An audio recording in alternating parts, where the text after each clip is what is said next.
বলতে চাস?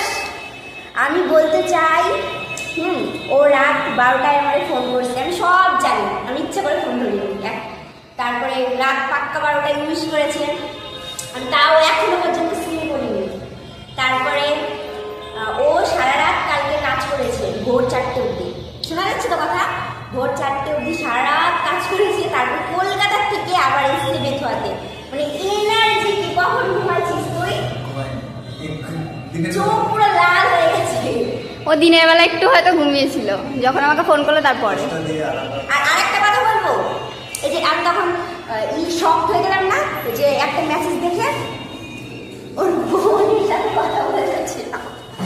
ওর বোনকে আমি জিজ্ঞাসা করলাম যে ও এসছে, আমার মন চাইছে মনে হয় ও এসেছে, আমি জানি।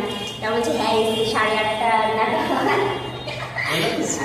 ওইখানে মানে ওর ফিলিংসটা অর্ধেকটা শেষ হয়ে গেছে। না আমি তখন খুশি হয়েছিলাম না, যে নারী করছিলাম। আমি তোকে বারবার জিজ্ঞাসা করলাম, ও বারবার জিজ্ঞাসা করছিল কি হয়েছে, কার এসেছে, দেখি ওর বোন ছিল। আর কি বলবো, ওর বোন আমার কাল রাতবেলা জিজ্ঞাসা করছে যে দাদা আসবে না, আমি বলছি জানি না।